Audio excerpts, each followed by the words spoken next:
হয়েছে, লাইক হয়েছে, কমেন্টস হয়েছে, শেয়ার হয়েছে, কাঁচা বাদামের গান, ঠিক কিনা কর? বাংলাদেশে তৈরি করে, ওই মেয়ে তৈরি করে, ওই ছেলে তৈরি করে, একজনে দেখছে বানাইছে কোরআন কোরআন দাদা কোরআন কোরআন, ঠিক কিনা কর?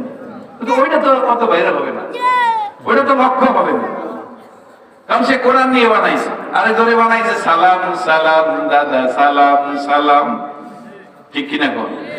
ওগুলো তো ভাইরাল হবে না, যুবক ওইটা দেখবে না, নাচানাচি নাই, ঠিক কিনা ধরে কর? বিকালবেলা আড্ডা দিতে যায় পার্কের ভিতরে, ওখানে সেখানে পিকনিকে বনভোজনে, ওই কিনারে বাস স্টেশনে লঞ্চ স্টেশনে রাস্তাঘাটে সেখানে বাদাম পায়, খায় আর কয় কাঁচা বাদাম।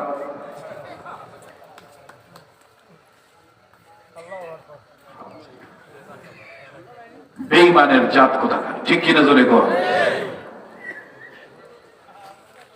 তোমরা এমনিতে লাইক করো কেন? মুসলমান হয়ে কোটি কোটি টাকার মালিক বানিয়ে দিচ্ছ ইউটিউবারদের, ঠিক কিনা জোরে কর? এগুলি দেখে দেখে কেন এটাতে লাইক করতে যাবে? আল্লাহ কি এটা হিসাব নিবে না? কথা কর না, নিবে না? এগুলি ভাইরাল হয়ে যায়। তাই আমি বলছিলাম, যেই যুবক তার যৌবনকালটা আল্লাহর প্রেমে কাটিয়ে দিবে, আমার আল্লাহ বলেন, আমার নবী জানিয়ে দিয়েছে, ওই যুবকের আসরের দিনে ছায়া আল্লাহর আরশে আজিমের ছায়ার তলে বসে যাবে। আরে ভাই রে আমার, আপনারা তো জানেন আমার নবীজি উহুদের ময়দানে গেলেন। কোন ময়দানে? দিন কায়েমের জন্য নবী গেলেন, 1000 সৈন্যবাহিনী নিলেন, 300 জন চলে গেল ভেঙে। মুনাফিকদের প্রহসনে, মুনাফিকদের প্রহসনে 300 জন চলে গেছে, কথা ঠিক কিনা কর? সুতরাং মুনাফিকদের প্রহসন আছে না নাই? আছে। মুনাফিক আছে না নাই? আছে। মুনাফিক কিন্তু কাফেরের মধ্যে হয় না, মুনাফিক হয় মুসলমানের মধ্যে, ঠিক নি? ঠিক নি? মানুষ কয় ভাগে বিভক্ত? 3 ভাগে। ঈমানদার, মুনাফিক, কাফির। মনে থাকবে? মানুষ কয় ভাগ? 1 নম্বরে কি? ঈমানদার, 2 নম্বরে, 3 নম্বরে কাফের। মুনাফিকের শাস্তি ডাবল। মুনাফিকের শাস্তি কি? জাহান্নামের নিচে। ইন্নাল মুনাফিকিনা ফিদ দারকিল আসফালি মিনান নার। মুনাফিকের স্থান হলো জাহান্নামের নিম্ন স্তর, তলদেশে, তলদেশে, তলদেশে। ভাইরা আমার, তাই সাবধান হতে হবে। বিশ্ব নবীজি 700 সৈন্য নিয়ে গেলেন। 50 জন সৈন্যকে বললেন, এরে আব্দুল্লাহ বিন জুবায়ের, গভীর মনোযোগ দিয়ে শোনেন, অসুবিধা নাই তো? অসুবিধা কি হচ্ছে? এরে আব্দুল্লাহ বিন জুবায়ের, ও যুবক সাহাবী আমার, তোমাকে আমি সিপাহ সালার বানিয়ে দিলাম, এই 50 জনের নেতা বানিয়ে দিলাম। ও আব্দুল্লাহ, আমার কয়েকটা কথা শুনে রাখ। 1 নম্বর কথা হলো, এই চিকন চিকন রাস্তাটা পাহারা দিবি, গিরিপটটা পাহারা দিবি, পাহারা দিবি তো পাহারা দিবি। খবরদার, আমি রাসূলের নির্দেশ ছাড়া ওই পাহারা সাইডে আসবি না। সুবহানাল্লাহ। আমি যতক্ষণ না বলবো ওই রাস্তা ছাইরা আসবি না। এখন আমরা তো আল্লাহ রাসূলের নির্দেশ ছাইরাই যত বিপদে পড়ছি, ঠিক কিনা কর? ভাইরা আমার, নবীদের নির্দেশ অনুযায়ী 50 জন চলে গেলেন পাহাড়ের উপরে। নবী বললেন, যুদ্ধে আমরা যদি পরাজিত হয়ে যাই, দেখেন গুরুত্ব দিয়ে নবী বলছেন, এমন কি আমি মুহাম্মদ সাল্লাল্লাহু আলাইহি ওয়াসাল্লাম যদি শহীদ হয়ে যাই, তবু কিন্তু আমার নির্দেশ না পায় আসিস না। তাহলে এই নির্দেশের মধ্যে হিকমত আছে না নাই? আছে। আরো জোরে কও। আছে। আমার আল্লাহর প্রত্যেকটা নির্দেশের মধ্যে হিকমত, জ্ঞান, বিজ্ঞান আছে না নাই? আছে। আমার নবীর প্রত্যেকটা সুন্নতের মধ্যে বিজ্ঞান আছে না নাই? আছে।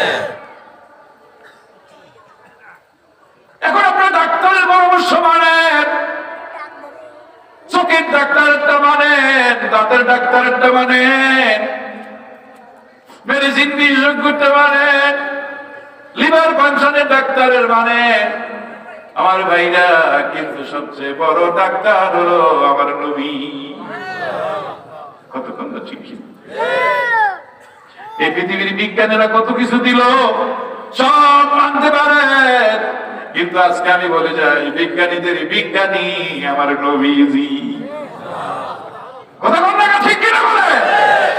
এই যুবক, নবীর জিন্দেগি খুঁজে দেখো, নবীর সুন্নাত খুঁজে দেখো, প্রত্যেকটা সুন্নাত নিয়ে তুমি গবেষণা করে দেখো। বিজ্ঞান আছে, আছে না নাই? ডাক্তারি আছে না নাই? কবিরাজি আছে না নাই? নবী নির্দেশ দিলেন, যুদ্ধ শুরু হলো, কাফেররা পরাজিত হলো। কাফেররা কি পরাজিত হলো? তারা পালিয়ে গেল উহুদের ময়দান থেকে। কিন্তু এই ফাঁকে কাফেরদের রেখে যাওয়া গনিমতের মাল মুসলমানেরা সংগ্রহ করতেছিল, কারণ তখন যুদ্ধলব্ধ মাল, গনিমতের মাল মানে যুদ্ধলব্ধ মাল।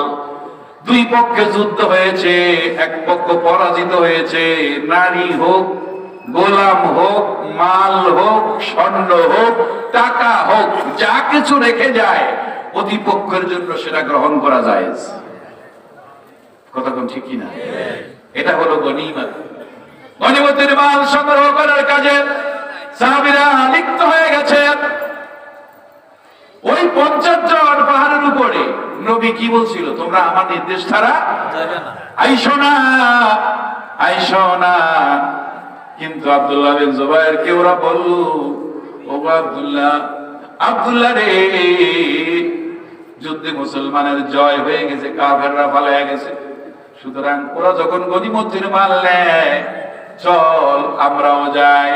আব্দুল্লাহ বিন জুবায়ের বললেন, আমার ভাইরা, না, নবী তো এটা বলে নাই। আমার নবী বলছে রে, নবী নির্দেশ না দিলে যাইতাম না। সুবহানাল্লাহ। নবী নির্দেশ না দিলে যাইতাম না। ওরা ওই নির্দেশের অপেক্ষা না কইরা নেতার কথাটাও মানল না। নেতা নির্দেশ দিল, আব্দুল্লাহ বিন জুবায়ের যাইস না, গনিমতের মাল বড় কথা না রে, গনিমতের মাল লইতে হবে না, সম্পদের লোভ করিস না, নবীর নির্দেশটাই সবচেয়ে বড়। আজকে সম্পদের লোভে পড়ে মানুষ আল্লাহর নির্দেশ কি দিতেছে? জবাই করতেছে, তো ফাঁকি দেয়। কি করতেছে? জবাই করতেছে। ঠিক কিনা? মানুষের অন্তরটা পবিত্র, ঠিক কিনা কর? এটা প্রসঙ্গে আল্লাহ কোরআনে বলছেন, এটাকে আল্লাহ একটা কাজ দিয়ে আবরণ করে দিয়েছে। যখন এটার ভিতরে আল্লাহর প্রেম থাকবে, জিকির থাকবে, কোরআন থাকবে, ইবাদত থাকবে, এটা পরিপূর্ণ থাকবে, ঠিক কিনা কর? আর যখন এটার ভিতরে অন্য লোভ ঢুকে যাবে, তখন আল্লাহর ইবাদত শূন্য হয়ে যাবে, ঠিক কিনা কর? আপনারা কি দেখেন না, যদি এই জায়গাটা খালি থাকে, এখানে কি বাতাস ঢুকবে না? ঢুকবেনি, ঢুকবেনি। আর আপনার ঘরের দরজা জানালা বন্ধ করে দিয়েছেন, বাতাস ঢোকার জায়গা নাই, ফট করে দুইটা খুলে দিয়েছেন, দেখবেন যে কি বাতাস। মুষলধারে বৃষ্টি হয়েছে, পানি গড়ায় পড়তেছে, যেখানে নিচু জায়গা পানি সেখানেই জমা। কথা বল না,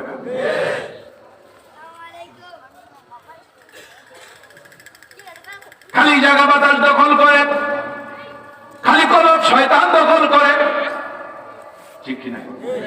খালি অন্তর কে দখল করে? ইন্নাল্লাযী লাইসা ফী যাওফিহি শাইউম মিনাল কুরআনি কাল বাইতিল খারিব। নবী বলছেন যে অন্তরটা কোরআন শূন্য, সেই অন্তরটা হলো শয়তানের আড্ডাখানা। যার অন্তরে কোরআন নাই, জোরে বলেন, যার অন্তরে কি নাই? কোরআন নাই, তার অন্তরটা হলো শয়তানের আড্ডাখানা। এই অন্তর ফাঁকি খালি থাকার কারণে মুখে দিয়ে আজে বাজে কথা বের হয়।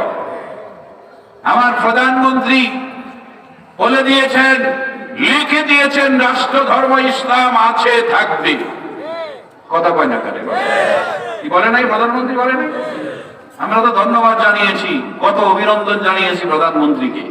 হাইকোর্ট নির্দেশ দিয়েছে রাষ্ট্রীয় ধর্ম ইসলাম থাকবে, কিন্তু ভারতের দালালি করে মুরাদ, ডাক্তার মুরাদ আর ডাক্তার রয় নাই, এখন বাংলাদেশেও ঠাই নেই।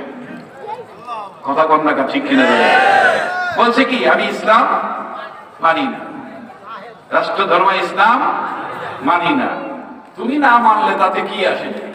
বিশ্বের বিজাতিরা না মানলে তাতে কি আসে যায়? কথা কন না, ঠিক কিনা? ধরে কর, মুসলমানদের ইসলাম তারা মানবে কেন? দরকার কি?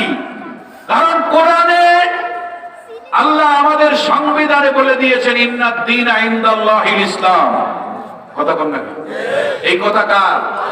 তো কোরআনে আল্লাহ বলে দিয়েছেন, ইন্নাদ দীনা ইনদাল্লাহিল ইসলাম, ইসলাম হলো আল্লাহর নিকট একমাত্র মনোনীত ধর্ম।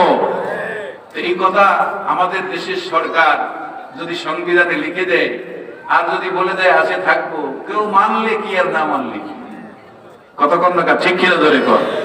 এই জন্য আমি বলবো, ইসলামকে আঘাত দিয়ে কথা বলা যাবে না, ঠিক না? ঠিক। তো আমি আপনাদেরকে বলতে চাচ্ছিলাম, কষ্ট হয়? শেষ করে দিব নাকি?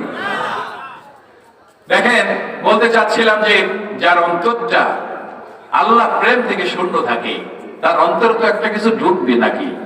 ঢুকবে না? খালি থাকলে কি ঢুকবে? বাতাস ঢুকবে। খালি থাকলে গড়ে গড়ে ওই পুকুরে পানি ভরে যাবে। খাল খালি থাকলে নদী থেকে ক্যানেল দিয়ে পানি ঢুকে যাবে। কতক্ষণ ঠিক কিনা? ও ভাইরা, তোমাদের অন্তরের দরজা যদি খুলে রাখো, আমার আল্লাহর প্রেম তোমাদের অন্তরে ঢুকে যাবে, আযানের শব্দ কানে ঢুকে যাবে, ঠিক কিনা বলে? ভাইরা আমার, তাই বলতে চাচ্ছিলাম, আমার আল্লাহর নবী নির্দেশ দিলেন, তোমরা আইসো না। তারা চলে গেল, 10 জন গেল না, কয়জন? কয়জন গেল না? 10 জন গেল না, 40 জন চলে গেল ওই নির্দেশ অমান্য করে। মনে আছে কিনা? কয়জন চলে গেছে? 10 জন পাহাড়ে হয়ে গেছে। কাফিরদের একটা শক্তিশালী টিম যুদ্ধাস্ত্র নিয়ে প্রস্তুত হয়ে অতর্কিত পিছন থেকে আক্রমণ করে আব্দুল্লাহ বিন জুবাইর সহ 10 জন সাহাবীকে শহীদ করে দিয়েছে। কি করে দিয়েছে? শহীদ করে দিয়েছে। ইন্না লিল্লাহি ওয়া ইন্না ইলাইহি রাজিউন। শহীদ করে দেওয়ার পরে আরে পিছন দিক দিয়ে তারা অতর্কিত আক্রমণ করেছে। আক্রমণ করার ফলে নবীর কলিজার টুকরা প্রাণের সাহাবী আরো 60 জন শহীদ হয়ে গেছে। কয়জন? সর্বমোট 70 জন। কতজন? 70 জন নবীর প্রাণের সাহাবী শহীদ হয়ে গেছে। তার মধ্যে নবীর চাচা আমির হামজাও আছে। নবীর চাচা আমির হামজাও আছে। আমি উহুদের মাঠে 2 বারই গেলাম, হাজীদেরকে নিয়ে গেলাম। এত লম্বা কবর, যেখানে আমির হামজা রাদিয়াল্লাহু আনহুকে টুকরা টুকরা টুকরা টুকরা করে হেন্দা কলিজা চাবিয়ে চাবিয়ে খেয়েছে। নাউযুবিল্লাহ। এমন ভাবে টুকরা করেছে, আমির হামজা রাদিয়াল্লাহু আনহুকে কলিজাটা চিবিয়ে চিবিয়ে চিবিয়ে চিবিয়ে জিদ মিটাইছে। আরে আমির হামজাকে উহুদের মাঠে ছড়িয়ে ছিটিয়ে ফেলে দিয়েছে। টুকরাগুলি কুড়িয়াই না আমার নবীর সামনে রাখা হয়েছে। নবীজির ফুফু সুবিয়া বলে, হুজুর ও ভাতিজা, তুই আমার ভাইকে চিনবা না? আমার ভাইকে চিনার জন্য ওদের মাঠে আমাকে একটু যাওয়ার পারমিশন দাও। আমি যাই। আরে আমির হামজার হাতের আঙ্গুল কেটেছে, হাতের কবজি কেটেছে, হাতের কবজি কেটেছে, হাঁটু কেটেছে, দেহ টুকরা টুকরা করে ছড়িয়ে ছিটিয়ে দিয়েছে। সুফিয়া সাহাবীরা মিলে ওই টুকরাগুলি তালাশ করে করে এক জায়গায় জমা করে কবর দিল। তারপরেও কবরটা এই স্টেজে আর এই মাছের এই বাসটার সমান লম্বা হবে। আল্লাহু আকবার বলে, আরো জোরে কর। এমনি দিন কায়েম হয় না রে যুবক। এখন যদি দিনের জন্য মায়া না হয় তাহলে কিন্তু মুসিবত আসবে। কথা বল না, মুসিবত আসবে কিনা? মুসিবত আসবে, তখন বুঝবা ইসলাম কি জিনিস। নবীরা দাওয়াত দিয়েছে কাফেরদেরকে, ঠিক কিনা কর? কাদেরকে? কাফেরদেরকে। নবীরা দাওয়াত দিয়েছে সমস্ত কাফের বেঈমানদেরকে।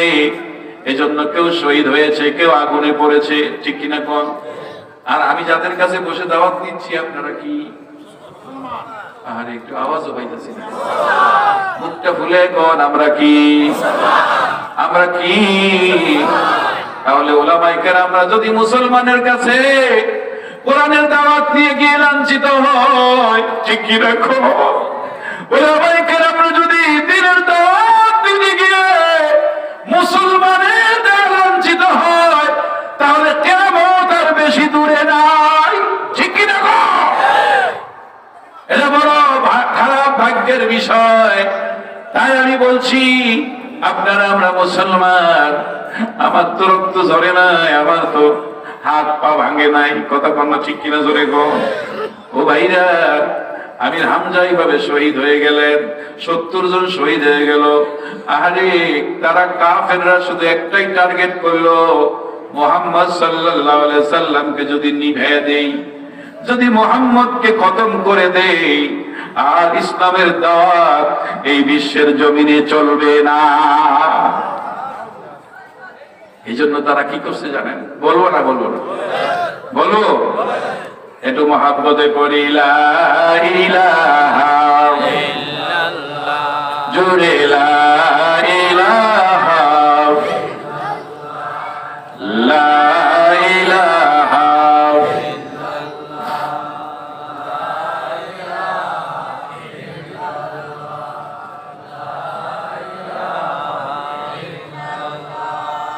লা ইলাহা লা ইলাহা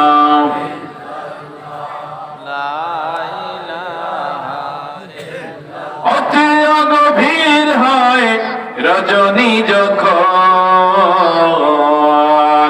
নীরবে প্রভুর নাম জপিও তখন, লা ইলাহা জোরে লা ইলাহা লা ইলাহা লা ইলাহা ইল্লাল্লাহ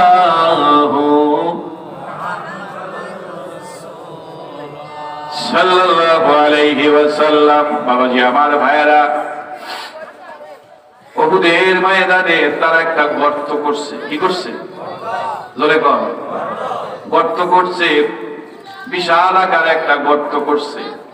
ওই গর্তের উপরে তারা খড়কুটা বিছায় দিয়েছে, আর আমার নবীকে ওই গর্তের দিকে তারা তাড়া করেছে। ওই সৈন্যগুলি ঢুইকা বিশ্ব নবীর প্রতি খেয়াল করেছে, পিছনেই গর্ত, তারা নবীকে ওই দিকে তাড়া করেছে। নবী পিছন দিকে হাঁটতেছে। নবীর পাশে একজন যুবক সাহাবী ছিল, কেউ নাই আর সবাই ছিন্ন ভিন্ন হয়ে গেছে। সবাই কি হয়ে গেছে? আবু বকর নবীর পাশে নাই, ওমর নাই, আলীও নাই, আমির হামজা তো শহীদ হয়ে গেছে। কি হয়ে গেছে? শহীদ হয়ে গেছে। আমার ভাইরা, নবী একা হয়ে গেছে। শুধু একটা যুবক। বুখারী শরীফ কিতাবুল মাগাজি খুলে দেখেন, ওই বাবু কিসসাতে উহুদের মধ্যে আসছে। ওই যুবক যার নাম হলো তালহা। কি নাম? কথা কর না, আরো জোরে।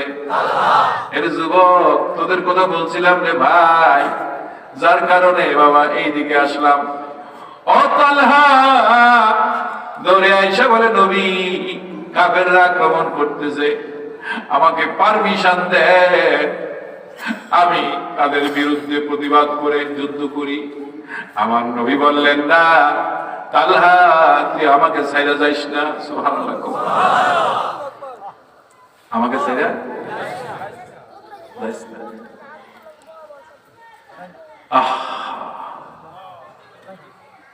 নবীর কথা শুনলেন তালহা, সুবহানাল্লাহ। কিন্তু মনটা ভরে গেছে দুঃখে।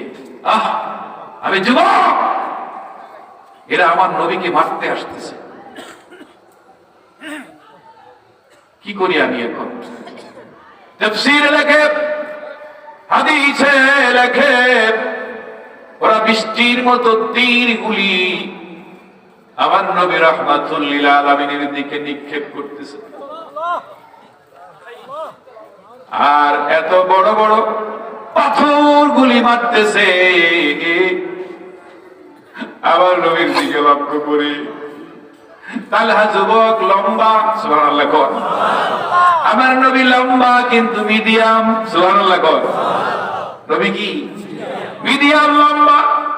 তালহা নবীর চাইতে আরো বেশি লম্বা। আল্লাহু আকবার বলে। তালহা আমার নবীর দিকে তাকায় বলে, নবী গো, বৃষ্টির মতো তীরগুলি আসতেছে, আপনি আমার পেছনে যান। সুবহানাল্লাহ। কোন দিকে যান? এই যে এই দিক থেকে আসতেছে, আপনি আমার পেছনে চলে যান।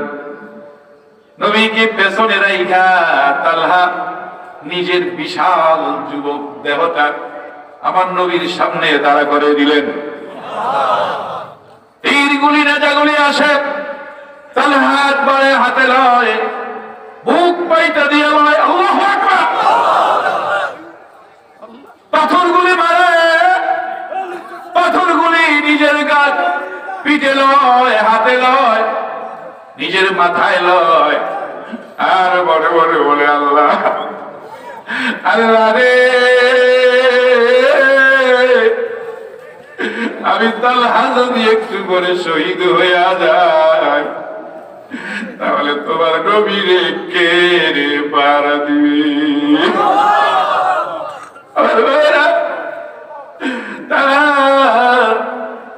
আমার নবীরে এইভাবে আগলে রাখে। নবী পেছনে হাঁটতে হাঁটতে হাঁটতে হাঁটতে ওই গর্তটার মধ্যে পড়ে যায়। আর তালহার শরীরে একটা নয়, দুটা নয়, তালহার শরীরে বুখারী শরীফে লেখে 80টা তীর প্রবেশ করেছে। একটা তীর তালহা টান দিয়ে বের করে নাই, প্রাণ বায়ু থাকতে রাসূলকে ছেড়ে যায় নাই। আল্লাহু আকবার। কি আপনাদের কষ্ট বেশি হচ্ছে? এই ঘটনায় কি বেশি কষ্ট বোঝা যায়?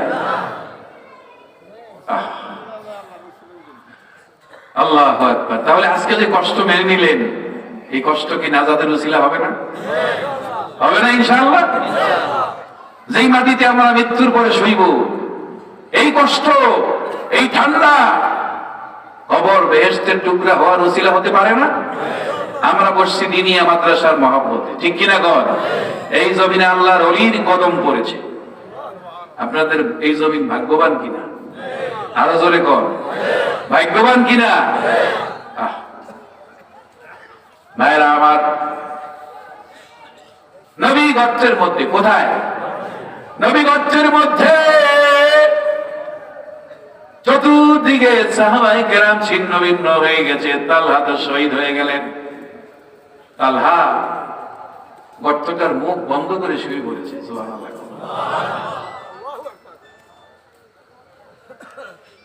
মনে মনে ভাবলো, আল্লাহ গো, তারপরে যদি কাফেররা তীর মারে যেন আমার দেহটাই পড়ে। আমি তো পৃথিবীতে নাই, শেষ। তারপরে যেন আমার এই শাহাদাতের দেহটা আমার নবীর শরীর মুবারককে হেফাজত করতে পারে। আল্লাহু আকবার।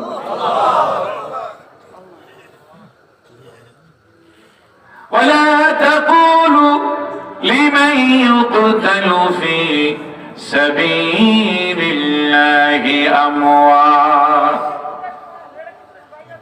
যারা আল্লাহর পথে জীবন দেয়, তোমরা তাদেরকে মৃত বলো না। ঠিক কিনা জোরে কর, ঠিক কিনা বলে? ওইদিকে সাহাবায়ে কেরাম পুনরায় যুদ্ধে জয়যুক্ত হলো। চতুর্দিকে কাফেররা পালিয়ে গেল। তারা রটায় দিল মোহাম্মদ কাদ কুতিলা, মোহাম্মদ শহীদ হয়ে গেছে। ইন্না লিল্লাহি, নবীর নামেও তারা মিথ্যা কি ছড়াইয়া দিছে। কার নামে? মুহাম্মদুর রাসূলুল্লাহ। তাদের টার্গেট ছিল কি জানেন? তারা যে পাথর মেরেছে তাদের টার্গেট হলো এই পাথরগুলি সব নবীর গায়ে পড়েছে। তারা যে তীর মেরেছে ওই তীরগুলি সব নবীর দেহে ঢুকেছে, কিন্তু তালহা ঠেক দিয়েছে। আর বিশ্বের এমন কোন তীর নাই, অস্ত্র নাই যে অস্ত্র মুহাম্মদুর রাসূল সাল্লাল্লাহু আলাইহি ওয়াসাল্লামকে শহীদ করতে পারে। কথা কোনো ঠিক কিনা? এরপরেও কিন্তু একটা পাথর যায় আমার নবীজির হেলমেট মুবারকের মধ্যে পড়ল।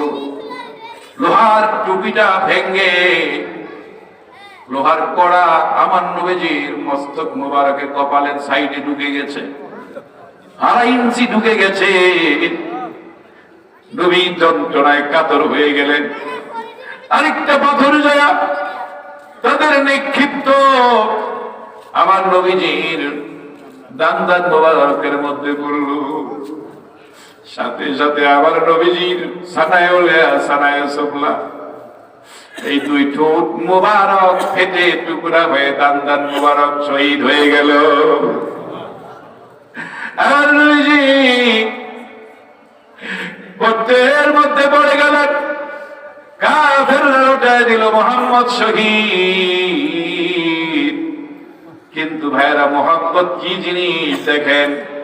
একদল সাহাবারা চিন্তা করলো, নবীর সাথে যুদ্ধ করতে আসছি, নবী নাই, তাহলে আমরা উহুদের ময়দানে কেন থাকবো, বাড়িতে ফিরে যাই। আর আবু বকর, ওমর, আলী ডাক দিয়ে বলে, নবীজি সত্যি যদি শহীদ হয়ে থাকেন আমরা আর মদিনায় ফিরে যাব না, নবীর সাথে উহুদের মাঠেই শুয়ে থাকব, আমরা আর ফিরে যাব না। খুঁজতে থাকলেন তারা নবীকে। তাদের আত্মবিশ্বাস আমার নবীকে শহীদ করতে পারবে না, ঠিক কিনা কর।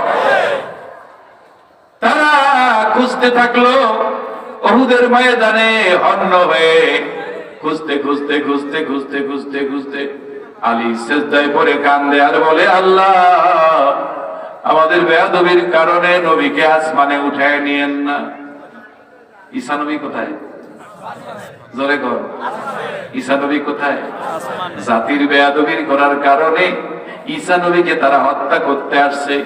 এজন্য আল্লাহ তাকে ঘরের চাল ভাগ করে আল্লাহ তাকে আসমানে উঠায় নিয়ে গেছে। কিন্তু আমার নবী আল্লাহর কাছে একটাই দাবি করেছে, আল্লাহ আমি আসমান চাই না, আরশ চাই না, জান্নাত চাই না, আমি আমার উম্মত নিয়ে জমিনে থাকতে চাই। আল্লাহু আকবার। আলী রাদিয়াল্লাহু আনহু গর্তের কিনার দিয়ে যায় আর আওয়াজ দিয়ে বলে, নবী গো, উহুদের ময়দানে যদি জীবিত থাকেন আওয়াজ দেন, আমি আলী আপনাকে খুঁজতেছি।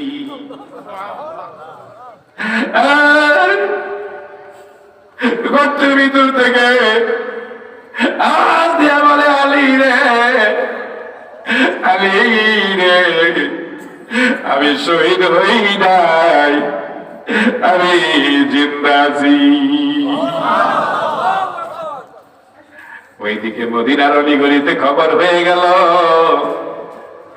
মুহাম্মদুর রাসূলুল্লাহ সাল্লাল্লাহু আলাইহি ওয়াসাল্লাম উহুদে শহীদ হয়ে গেছে। প্রেম কারে বলে, আঞ্জালা স্ত্রীর সাথে সহবাস করেছে, গোসল করতে রওনা দিয়েছে, ফরজ গোসল, ওই ইন্দিরায় যায় গোসল করবে, পানি উঠায়া গোসল করবে। কিন্তু হানজালা শুনতে পাইলেন মদিনার কে যেন রাস্তা দিয়ে যায় আর বলে, মদিনার ছেলেরা রে, মদিনার মেয়েরা, ও মদিনার যুবকেরা রে, মুহাম্মদ সাল্লাল্লাহু আলাইহি সাল্লাম উহুদের ময়দানে শহীদ হয়ে গেছে। হানজালা আওয়াজটা পায়া বাড়ির দিকে ফিরে গেছে। স্ত্রীকে যায়, ওর স্ত্রী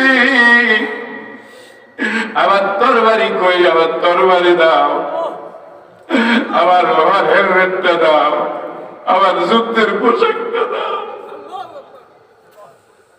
স্বামী, আপনি কি গোসল করবেন না? হানজালা বলে, স্ত্রী, নবী নাকি উহুদে শহীদ হয়ে গেছে, আমি হানজালা কার জন্য গোসল করব?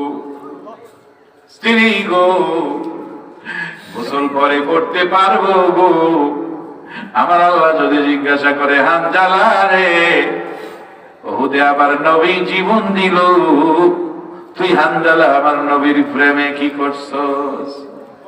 ওই স্ত্রী, গোসল করব না, আগে আমার টুপি দাও, যুদ্ধের অস্ত্র দাও, যুদ্ধের পোশাক দাও, আমি উহুদের ময়দানে চলে যাব।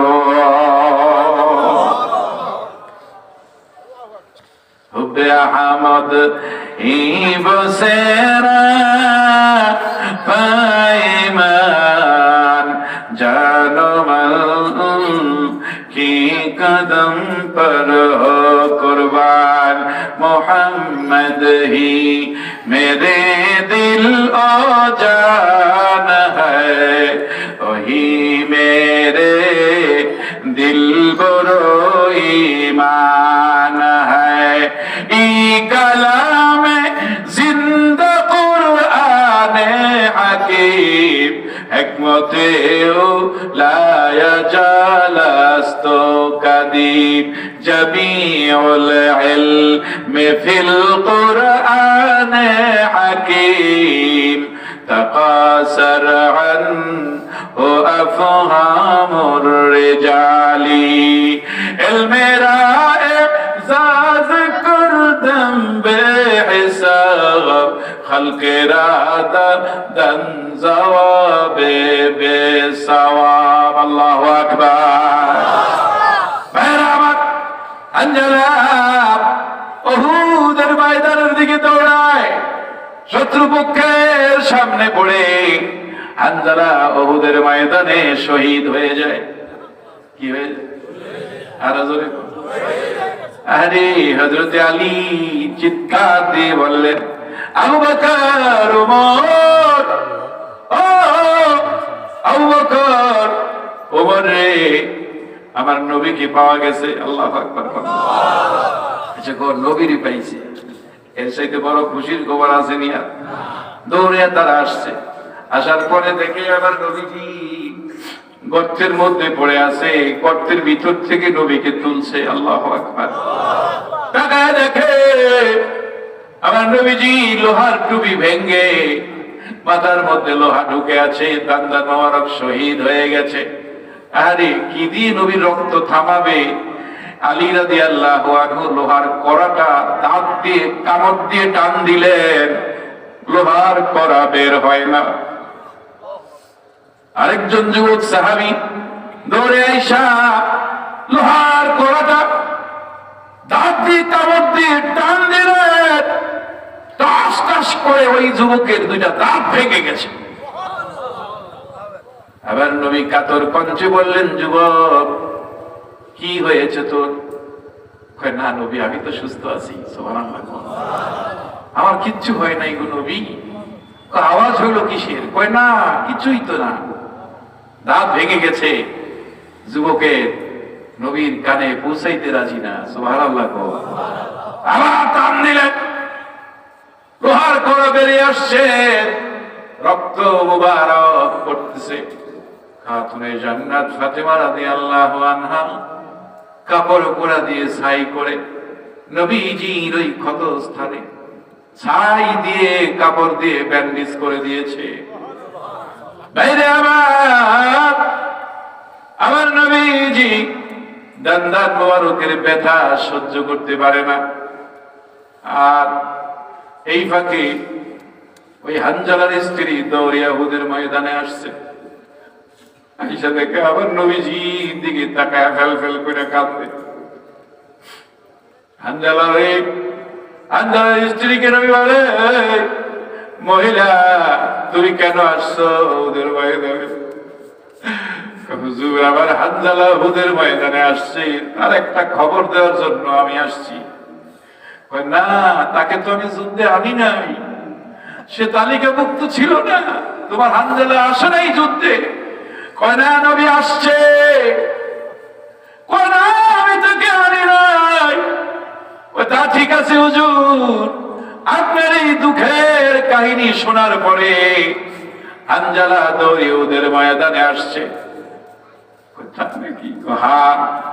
তোমার কি সংবাদ? হুজুর, আমার হানজালার খবর নেন।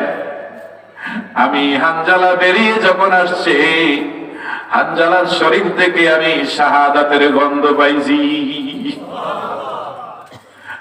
নবী, আমার হানজালার উপরে গোসল ফরজ ছিল গো নবী।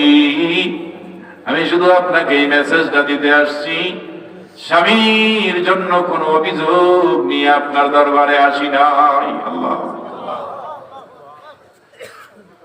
আমার নবী বললেন, সাহাবীরা রে, হানজালারে খুঁজা দেখা গেল হানজালা কোথাও নাই উহুদের ময়দানে। আমার নবী বললেন, ওই যে যারা শহীদ হয়েছে তাদেরকে যেই জায়গায় রেখেছো ওখানে আবার চেকিং করো, শাহাদাতের কাতারের মধ্যে হানজালা আছে কিনা। কয় না হুজুর, দেখেছি হানজালা ওখানে নাই, উহুদের পাহাড়ের কিনারে গর্তে এখানে সেখানে খুঁজো। কয় না হুজুর, ওখানেও নাই, আশেপাশে খুঁজো। কয় না, কোথাও নাই। আমার নবী নিজে ব্যথিত, তারপরেও কাঁদতে, আমার প্রাণের হানজালা, আমার পাগল হানজালা, তার লাশটা কাফেররা নিয়ে গেছে। আবার আরে, তারা তো একদিকে ইসলামের ক্ষতি করতে চায় না, ঠিক কিনা কন? এই ইহুদির গোষ্ঠীরা আমার নবীজির জিন্দা লাশ মুবারক রওজার ভিতর থেকে সরিয়ে নেওয়ার জন্য চক্রান্ত করেছে। ঠিক কিনা বলো? আজকে সেই ইহুদিদের সব আদর্শ মুসলমানদের ঘরে ঘরে ঢুকে গেছে। কথা কন না, ঠিক? ইহুদি নাসারাদের খেলোয়াড়ের আদর্শ যুবকদের পছন্দ হয়, খেলোয়াড়ের জার্সি পছন্দ হয়, খেলোয়াড়ের চুল পছন্দ হয়, খেলোয়াড়ের দাড়ি পছন্দ হয়, ঠিক কিনা? কিন্তু নবীর সুন্নাত পছন্দ হয় না।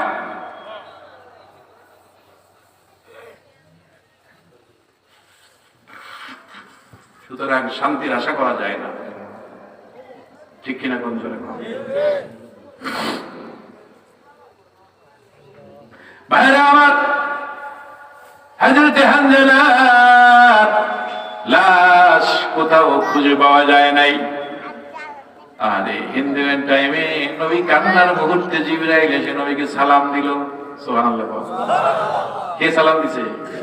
কে সালাম দিছে? কয় জিবরাইল, তুমি এই মুহূর্তে আসলা।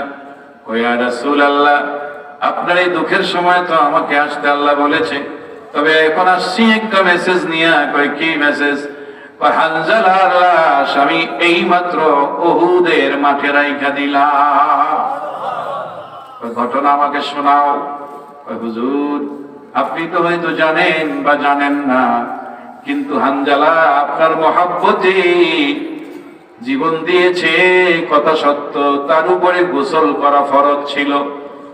ও নবী, সে যখন গোসলকে প্রাধান্য দিল না, স্ত্রীর প্রেম, নবীর প্রেম থেকে প্রাধান্য দিল না, দুনিয়াকে প্রাধান্য দিল না। ও নবী, হানজালা আপনার প্রেমে জীবন দিল।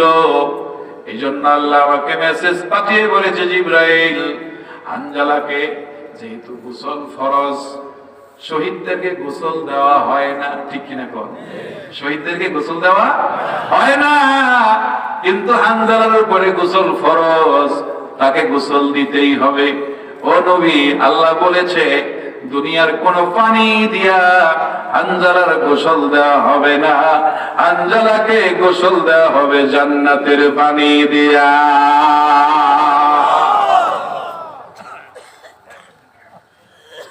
কিসের পানি? ঠান্ডা জলে গোসল হলো কিসের পানি দিয়া? আরো জোরে বল। কেমন প্রেম, কত আত্মত্যাগ। وَمَن يُعَظِّمْ شَعَائِرَ اللَّهِ فَإِنَّهَا مِن تَقْوَى الْقُلُوبِ।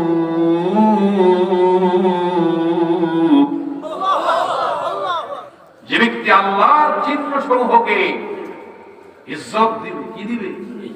কি দিবে? ইজ্জত দিবে, সম্মান দিবে। ফাইন্নাহা মিন তাকওয়াল কুলুব, তাহলে বোঝা যাবে তার অন্তরে তাকওয়া আছে। কি আছে? তাকওয়া। জোরে কোন কি আছে? তাকওয়া। আর জোরে কোন কি আছে? তাকওয়া। এখন শায়ের কি? মুফাসসিরিন কেরাম বলেন ওয়া ইউআজ্জিম শায়ের আল্লাহ, আল্লাহর চিহ্ন সমূহ এক নম্বরে তাফসীরে বলা হয়েছে আল কোরআন। সুবহানাল্লাহ কোন? সুবহানাল্লাহ। এক নম্বরে কি? কোরআন। আরো জোরে, আরো জোরে। তাহলে কোরআনকে সম্মান দিতে হবে কিনা? কতটুকু?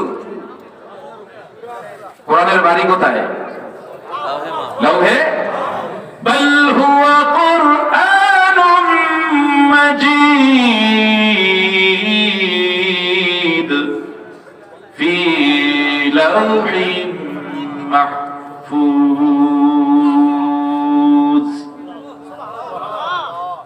কোরআনের বাড়ি লৌহে মাহফুজে। এজন্য আমি অনেক সময় বক্তৃতায় বলে থাকি রে, যারা কোরআনকে ইজ্জত দিবে, যারা কোরআনকে ভালোবাসবে, কোরআন অনুযায়ী জীবন গড়বে, কোরআনের বিধান অনুযায়ী তারা সংসার পরিচালিত করবে, তাদের সমাজকে পরিচালিত করবে, ব্যক্তি জীবনকে পরিচালিত করবে, আল্লাহ রাব্বুল আলামিন তাদের সম্মানকে ওই লৌহে মাহফুজ পর্যন্ত উঁচা করে দিবে। আল্লাহু আকবার। এজন্য হাদিসে আসছে একটা নেককার বান্দা যখন মৃত্যুবরণ করে, মৃত্যুর আগে তার কাছে আল্লাহ তাআলা, আজরাইল আসার আগে আল্লাহ তাআলা তার কাছে আল্লাহর জান্নাত থেকে কিছু ফেরেশতা পাঠিয়ে দেয়। আজরাইল এখনো কি আসে নাই? আজরাইল কি আসে নাই? অনেকগুলি ফেরেশতা আল্লাহ তাআলা তার কাছে পাঠিয়ে দেয়। ওই ফেরেশতারা ঈশা তাকে চতুর্দিকে বেষ্টনী করে বসে যায়। আল্লাহু আকবার। ওই ফেরেশতাদের হাতে থাকে জান্নাতের খুশবু, ওই ফেরেশতাদের হাতে থাকে জান্নাতের কাপড়। সুবহানাল্লাহ। আরো জোরে কর, সুবহানাল্লাহ। না আস্তে কর। তাবারক তো আপনাদের লেগেই করছে, একটু শক্তি ব্যয় করলে কি হয়? তাবারক খাইতেন না? একটু জোরে কর না সুবহানাল্লাহ। এখন ওই ফেরেশতারা আয়েশা বসে, আকফানুম মিন আকফানিল জান্নাহ ওয়া হুনুতুম মিন হুনুতিল জান্নাহ। ঠিক কি না কর? তারা জান্নাতের কাপড় নিয়ে আসে এবং জান্নাতের সুঘ্রাণ ওই কাপড়ে মিশিয়ে তারা আসে। আয়েশা চতুর্দিকে বসে যায়। আমার একটা বোনের জামাই মারা গেছে, কথা বলছেন নি? কিন্তু ওই বোনের জামাইটা খুব আল্লাহওয়ালা ছিল। আমার বোন বলল যে ভাই, আমার আপনার অমুকের বাবা মৃত্যুর আগে আমি যখন তার কাছে ঢুকলাম রুমের মধ্যে, আমি কিন্তু অনেক অনেক গ্রাম পাইলাম, আতরের গ্রাম পাইলাম। সুবহানাল্লাহ। একটু পরেই কিন্তু আমার বোনের জামাই মারা গেছে, কথা বুঝছেন? আমি এত আতরের গ্রাম পেলাম, অবাক অবাক। সুবহানাল্লাহ। শিক্ষার মধ্যে অকালে পীরের সুহবতে যারা থাকবেন, জিকির, ওয়াজিফা, কালাম, তাহাজ্জুদ, ঠিক কি না কর ইত্যাদির মধ্যে থেকে আত্মশুদ্ধির মাধ্যমে এমন মানুষগুলির মৃত্যুর সময় কিন্তু এই সুঘ্রাণ ছড়িয়ে পড়ে। ইমাম বুখারী রাহমাতুল্লাহি আলাইহি রাসূলের প্রেমের জীবন গড়ে বুখারী শরীফ লিখতে গিয়ে প্রত্যেকটা হাদিস লেখার আগে আগে তিনি নবীকে স্বপ্নে দেখেছেন। আল্লাহু আকবার।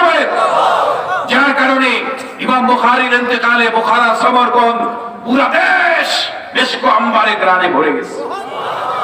কারণ তার অন্তরে প্রেম ছিল আল্লাহ, তার অন্তরে প্রেম ছিল রাসূলের। কতক্ষণ না কাছে ওলামায়ে কেরাম এখানে বসা আছেন। প্রত্যেকটা হাদিস লেখার আগে তিনি সংগ্রহ করেছেন ইয়ামান সিরিয়া থেকে সংগ্রহ করেছেন, মক্কা থেকে সংগ্রহ করেছেন, ওখান থেকে সেখান থেকে। তিনি আইসা মক্কায় 2 রাকাত নামাজ পড়তেন জমজমের পানি দিয়ে উযু করে, সুবহানাল্লাহ গণ। এরপরে 400 কিলোমিটার পথ, আল্লাহু আকবার গণ। কত কিলো? এই 400 কিলোমিটার পথ হাঁটতে হাঁটতে হাঁটতে হাঁটতে সোনার মদিনা রওজার কিনারে গিয়ে নামাজ পড়ে তিনি ধ্যান করে বসতেন আর বলতেন, ওগো হায়াতুন নবী, ওগো জিন্দা নবী, ওগো নূরের নবী, যদি পারমিশন দেন, এই হাদিস যদি সত্য হয়ে থাকে আপনার জবানে, তাহলে আমাকে পারমিশন দিলে আমি এটা আমার বুখারী শরীফে লিখব। আল্লাহু আকবার। আরে জোরে কোন নবী কিতাবে লেখে, ইমাম বুখারী লিখেছেন, কখনো কখনো তবে আমাকে রওজা শরীফ থেকে ডাক দিয়ে বলতেন, ওগো ইসমাইল বুখারী, হাদিস সহিহ। আবার কখনো নবী আমার ধ্যানের ঘরে বলতেন, আবার কখনো কখনো আমি স্বপ্নে নবীকে দেখে পাইতাম।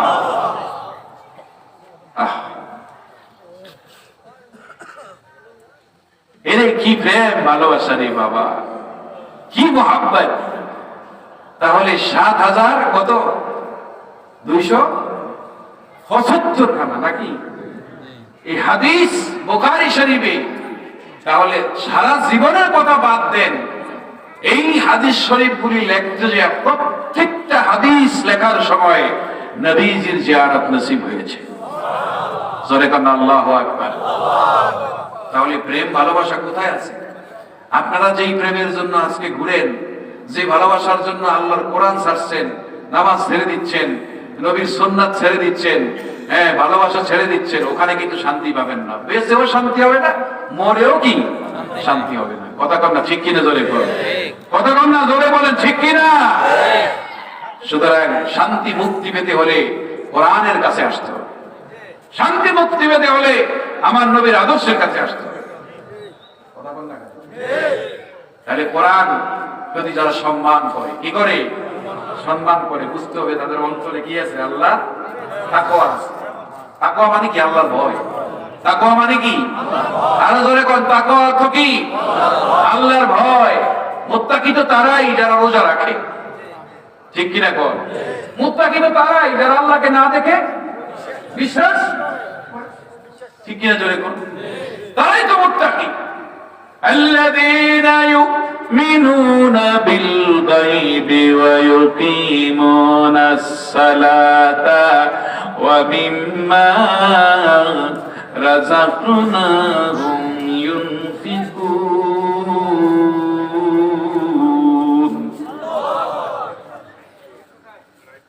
যারা আল্লাহর দেওয়া জীবিকা থেকে আল্লাহর পথে তারা কি করে? ব্যয় করে। আল্লাহু আকবার বলেন। ভাইরা আমার, আপনাদের কষ্ট হচ্ছে না? আমার কালকে ঢাকায় প্রোগ্রাম আছে বাবা, আমি ভোরে ভোরে বেরিয়ে যাবো, কালকে আবার পরীক্ষা আছে। 10টা বেজে গেছে, প্রায় 2:30 বেজে গেছে। কষ্ট হয় না তো?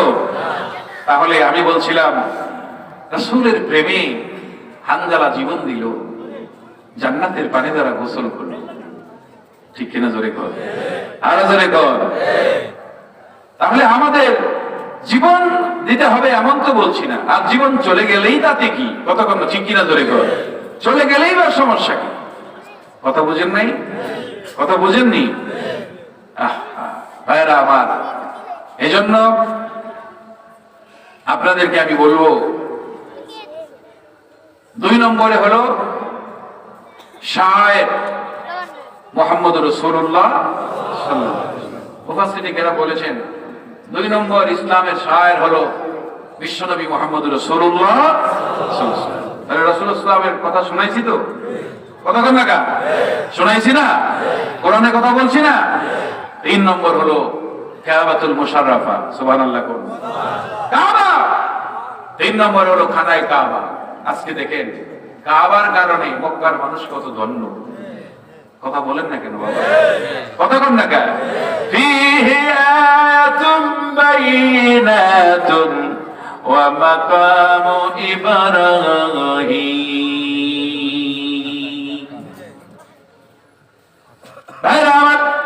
সেখানে মাকাম ইব্রাহিম রয়েছে, অনেক নিদর্শন রয়েছে, জমজম রয়েছে, কতক্ষণ না কি রয়েছে, কি রয়েছে, জমজম। জমজম ইতিহাস জানি না, জানি কিনা? হাজিরা ইসমাইলকে রেখে দিয়ে দৌড়াদৌড়ি করতেছে সাফা মারোয়ার মাঝখানে, পানির সন্ধান পাওয়া যায় কিনা।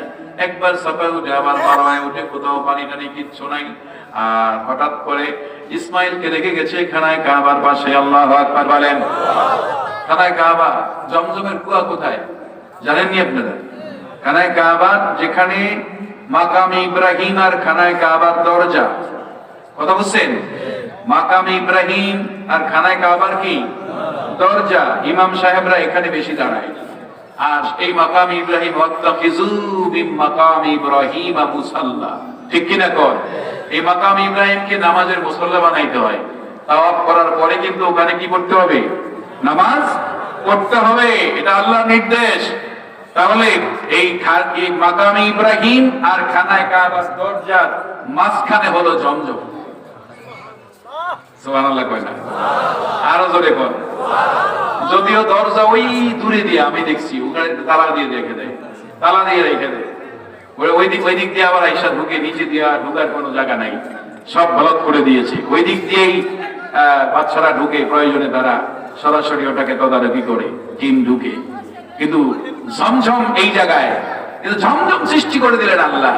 হযরত ইসমাঈল আলাইহিস সালামের পায়ের ধাক্কার কারণে জমজমের পানির সৃষ্টি হয়ে গেল। জোরে বলুন সুবহানাল্লাহ। আর ইসমাঈল আলাইহিস সালাম এই পানির ভিতরে ঝটপট ঝটপট পা দিয়ে করতেছিলেন, পা বাড়াবাড়ি করতেছিলেন। হ্যাঁ, আর হাজেরা দৌড়িয়ে তাকায় দেখে আওয়াজ কিসে শোনা যায়, মনে হয় যেন পানির ভাব দৌড়িয়ে আসছে। আয়েশা দেখে পানি। এখন হাজেরা পানি দেখে মনে করলেন যে মরুভূমিতে পানি রাখা তো খুব কঠিন, কথা কন না, ঠিক কিনা জোরে কর? কারণ চতুর্দিকে বালি পাথর, পানি তো ছো মেরে টান দিয়ে নিয়ে যাবে। এই জন্য তিনি তাড়াতাড়ি এটাকে বাদ দিতে চাইলেন। কি দিতে চাইলেন?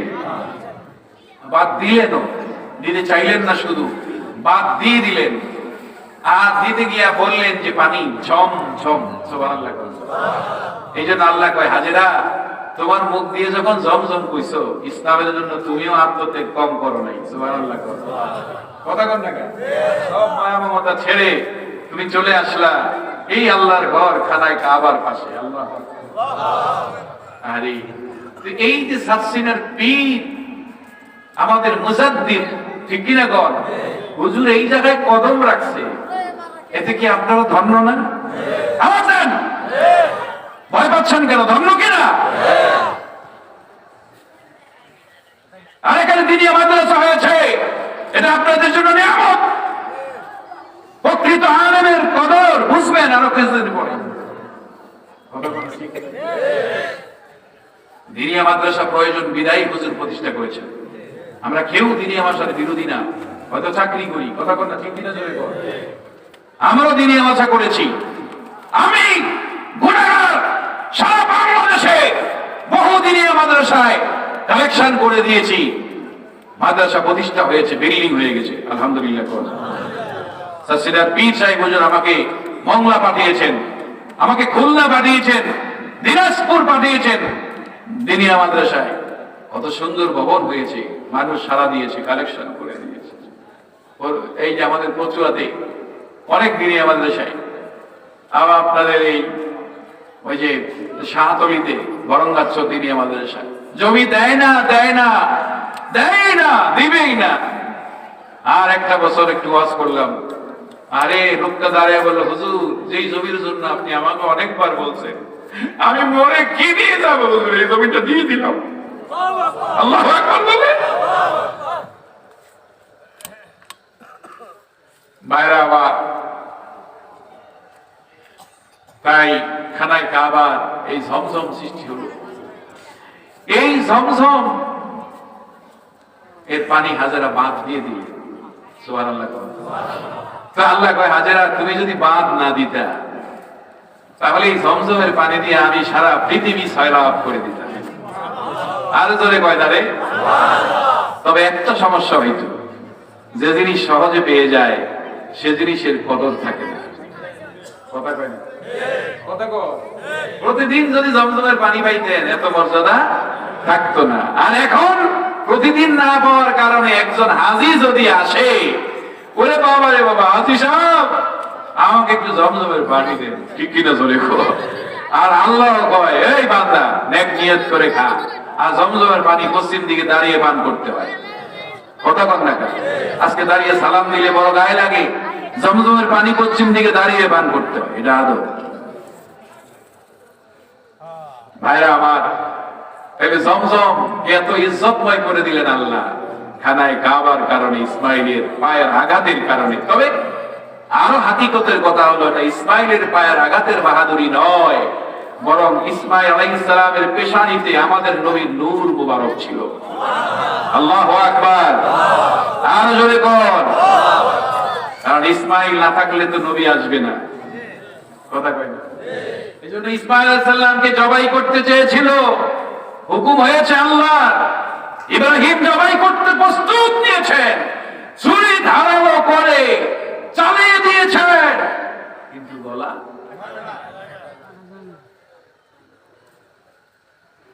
তুমি ইব্রাহিমকে করলা হুকুম পুত্র কুরবান করিতে, ইসমাইলকে করলা হুকুম সবর করে থাকিতে, আবার ছুরিকে করিলা মানা না কাইটো ইসমাইলের জান, কে পারে বুঝিতে তোমার শান।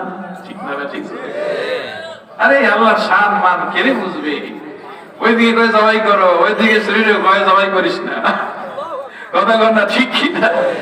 ইব্রাহিম হাত ছুরি দিয়ে ঠাস করে ফেলে দিয়েছে, পাথর উপরে পড়ে পাথর টুকরা হয়ে গেছে, কেটে গেছে। ছুরি হাতে নিয়ে বলল, ওই পাথর কাটতে পারলি, ইসমাইলের নরম গলা কেন কাটতে পারছ না? সুবহানাল্লাহ। ছুরি জবাব দেয়, ইব্রাহিম তুমি একবার কও কাটতাম, আর আল্লাহ আমারে বারবার নিষেধ করে। আমি কি তোমারটা শুনবো না আল্লাহটা শুনবো? কিন্তু মাঝখান দিয়ে আল্লাহ প্রেমের পরিচয় দিলেন, ঠিক কিনা? ইব্রাহিম থেকে একটা কি নিলেন?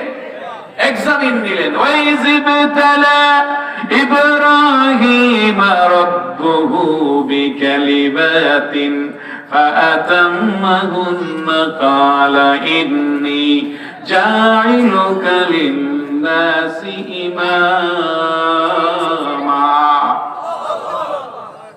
পরীক্ষা নিয়ে ফেলেছেন, আর সেই পরীক্ষা ইব্রাহিম কি হয়েছে? জয় হয়েছে, জয় যুক্ত হয়েছে। আগুনে ফেলেও পরীক্ষা নিয়েছে, কতক্ষণ না, ঠিক কিনা? বাবাজি, রাত গভীর হয়ে গেছে, আজকে সেদিকে যাব না। আমি বলবো এই মাদ্রাসা আপনাদের সম্পদের একটা পরীক্ষা, ঠিক কিনা? কথা কন না কেন? আমি দেখলাম, আমি তো সচিবাড়াতে নতুন আসি না, আমি এই এলাকায় বহু এসেছি, আপনারা আমাকে ভালোবাসেন, ঠিক কিনা কন? এই জন্য যে কোনো প্রোগ্রামে আপনারা আমাকে স্মরণ করেন। হয়তো আমি কয়েক বছর আসি না, খুব ব্যস্ত, খুব বেশি ব্যস্ত। সারা বাংলাদেশে অনেক প্রোগ্রাম কমিয়ে দিয়েছি মাদ্রাসার দায়িত্বের কারণে। তো আসলে এখন শাস্তিও দেয় না অতটা ভ্রমণ করা। এই তো আজকে এখান থেকে